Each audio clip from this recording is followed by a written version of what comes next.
So, ito guys, ang ating bawang at sibuyas. Ilalagay na natin yung manok. Nilaga ko na siya guys para hindi siya matigas.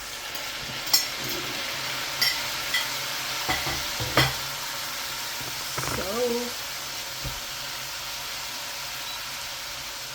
para maliwanag, buksan natin yung ilaw kasi medyo madilim na dito. 7 PM na dito sa amin. Kaya, so,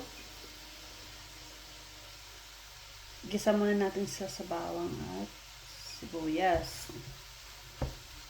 Ganyan. Tapos, lagyan natin siya ng asin. Ayan o.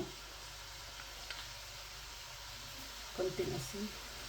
Para medyo may lasa. Para may lasa siya, guys.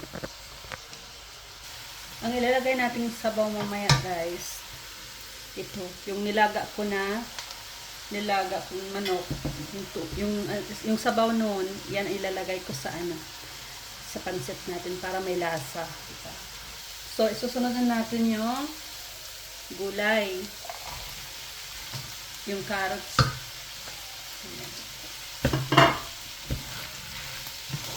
Yung carrots ilalagay natin.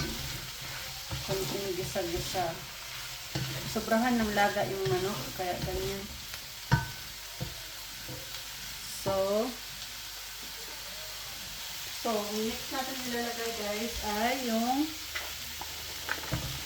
beans. Ganyan. So, lagyan natin siya ng soya sauce. Ayan siya guys.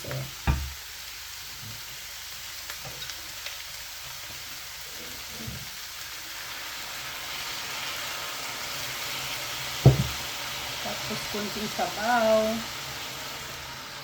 Yung nilagang manok kanina. Nilagaan yung manok kanina. Ganyan. Ganyan siya. Tapos konting laga, konti. So, ilalagay na natin ito guys. Yung spit spoon. Next. So, isusunod natin ay ito guys. Pang pansit natin ng noodles.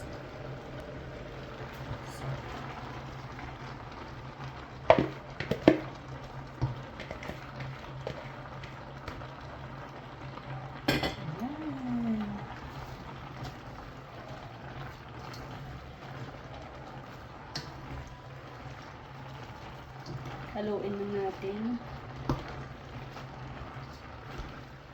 Mas maganda pag yung half cook lang yung gulay.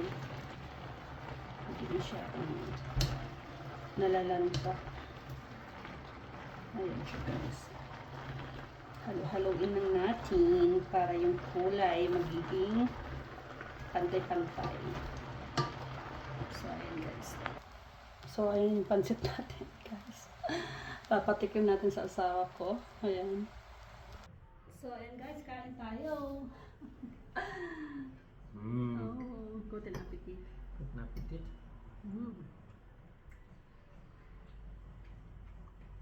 Sarap. Pansit. Pansit. Pampahaba ng buhay.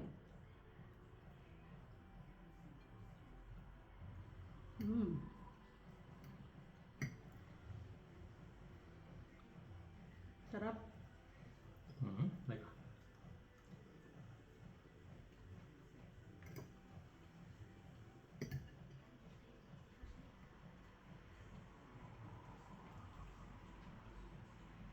Matagal kasi ako nagluto guys ng pansit.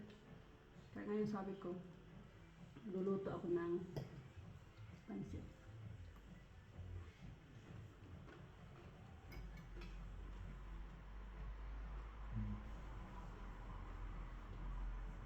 Paborito sana ng anak ko to. Kaso wala silang time pumunta dito kasi nga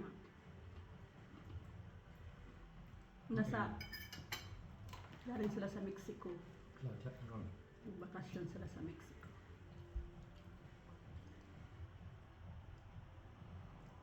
Mm.